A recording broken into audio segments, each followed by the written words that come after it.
Most people in the United States, most everyone really, see China as the future of the world. The largest country by population, the largest exporter, and according to the conventional wisdom, soon to be the largest economy and the most powerful military. The Chinese rise during the past 3 decades has been nothing but spectacular. But what is almost never considered is why now? If China's rise is so inevitable, why is it that only now, some 3,500 years after the Han Chinese first emerged as an ethnicity, is Chinese dominance so obvious and inevitable? The first warning that not all is as it seems is that the China mythos is ingrained nowhere more deeply than in the American psyche, the same psyche that was recently convinced of the obvious and inevitable rise of the Soviet Union and Japan. The reality of China is considerably different from the conventional wisdom. There are many reasons to doubt the strength of the Chinese system, but let's focus on those relevant to things geographic and demographic. Individually, any of the raft of concerns I'm about to detail would be enough to derail the Chinese rise. Collectively, they are more than enough to return China to the fractured, self-containing mess that it has been for most of its history. Chinese geography is, if anything, more problematic than European geography. China's dominant Han ethnic group traces its roots to early cultures along the Yellow River in what is today northern China. But the Yellow is not a friendly river. It is extremely flood-prone. Seasonal rains in multiple parts of the watershed lead to large-scale flooding at various times of the year. The Yellow is also not tightly contained in a narrow valley as the Nile is, but instead flows through an extremely broad and very flat floodplain. When the river overflows its banks, it regularly inundates broad swaths of territory, far in excess of the sorts of floodings that are common and largely constrained in reach elsewhere in the world. As a result, Chinese society has developed along starkly different lines than Western versions. Chinese political development manifested less out of a need to manage food surpluses and expand populations than out of a need to manage the ravages of the Yellow River. One result among many was a much tighter hold by the government on the populace. Work gangs were regularly formed to construct river levees stretching for miles, not simply to guard populated areas, but agricultural fields as well. China may be better known for its Great Wall and Grand Canal, but the Han's tethering of the Yellow was the first and the greatest of their mass construction works. As the years turned into centuries, these levees expanded to contain nearly all of the river's lower reaches, which actually compounded the problem. While all rivers carry silt, the Yellow's silt load is particularly heavy. Once the river became in essence a managed canal, it couldn't dump its silt in the floodplain. The steady accumulation of sediment resulted in the rise of the river bottom over the centuries. Successive Chinese governments had no choice but to build the river levees higher. At some time in the last millennium, the lower Yellow started defying the classification of river and became more of a raised aqueduct, with its bottom now above the elevation of the surrounding lands. When the Yellow bursts its banks, the entirety of its flow crashes down into the plains that are now beneath it, unleashing heretofore unheard-of floods that dispossessed Chinese in hundreds of thousands.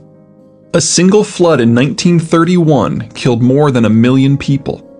The result is that a successful Chinese government must be very tightly managed. The people must be fashioned in such a way that they can be hurled at engineering problems. Failure to maintain such organizational control at all times means that something as innocuous as a hard rain could literally wash Chinese civilization away. But this tendency toward unitary political systems hasn't granted a history of more unified and coherent governments. On the contrary, China is a land of failed empires and shattered hopes. Again, the reason is geographic. The Yellow River's lower watershed is the North China Plain, a wide, vast landscape completely empty of internal geographic barriers. Like its northern European equivalent, the NCP is incredibly fertile and absolutely huge. At 158,000 square miles, it is as large as the prime agricultural lands of the U.S. states of Nebraska, Iowa, and Illinois combined. The long, thin nature of the North European plain resulted in multiple competing powers, each arising from and defending its own segment of the plain, often using the NEP's many transecting rivers as defensive lines. The North China Plain, in contrast, has no thin dimension, and is instead broad and deep with only the Yellow River bisecting it. The wide open space of the NCP encouraged cultural and linguistic unity, but not political unity. There are no local geographies from within which a local power could arise independently of its neighbors, and any local power that does successfully cohere is forced to use a great deal of its labor resources to tame the river. That commitment makes the successful power vulnerable, leaving less manpower available for defense. A rival does not even need to defeat it in battle, or even target the riverworks. It can simply distract the population at a critical time, such as during a hard rain, and let nature wash away the competition. Unlike the NEP's host of navigable rivers, the Yellow is not navigable in part due to its heavy engineering. Northern China is as capital poor as Northern Europe is capital rich. Since capital has not traditionally been available in China in large volumes, and because high levels of labor concentration and control have been required to hold the river in place, and so are not available for things like technological development, China has not known the high levels of development or fast rates of technological advance that the West enjoyed once the Dark Ages ended. Where the NEP receives ample rainfall year-round, the NCP is subject to frequent periods of heavy flooding, even without the Yellow River's particular problems, or drought. The result has been regular population booms and busts, and a bust that reduces the population is one that risks allowing the river to rage out of control in the next wet season. The only way to endure a drought is to engage in large-scale irrigation, which requires mastering the river, making you a target for everyone else.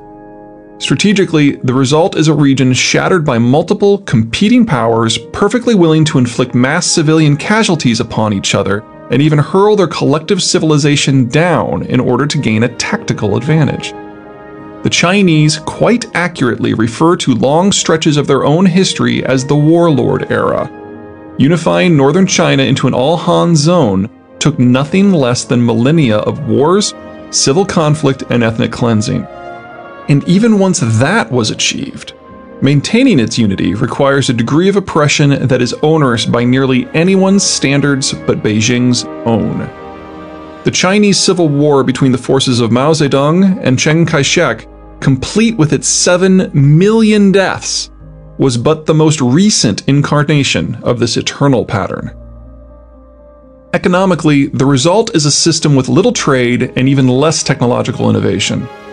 The northern Chinese system is instead dependent upon the application of labor, mass labor, to whatever problems arise. Even the traditional Chinese staple food fits the pattern. Wheat requires sowing, harvesting, and threshing, and the rest of a wheat farmer's time could be spent on other exploits. Not so for paddy rice. It must be prepared before planting, planted stalk by stalk in specially prepared clay beds that can hold water. Flooded, fertilized, emptied, flooded again, emptied and dried, harvested stalk by stalk, threshed again, followed by a reflooding and refertilizing of the clay bed. It screams for a system in which the average person, that is the average peasant, has no political voice whatsoever. What little time is not spent on such a labor-heavy food source is claimed by the state to achieve other aims. This can get you a Great Wall or three, but it prevents the sort of labor differentiation and capital accumulation that lets a culture even dream of industrializing. Politically, the result is a system in which local authorities exercise autonomy so great that it risks bringing the system down. Even once a Chinese leader succeeds in rising to the top of his local heap, or even commanding the entirety of China, he then must begin the even longer and more painful slog of purging all those who have visions that clash with his own. Considering how fractured China is normally, and how many power centers there are, this typically requires all of the leader's attention. That was as true for the empires of old as it was for Mao Zedong, as it is for the current premier, Xi Jinping. The good news, such as it is that while the wide-open nature of the NCP makes unity very difficult, it is at least possible. As such, almost every attempt to unify China into a single nation has originated in the North. Once the North is mostly on the same page, attention invariably turns to Central China.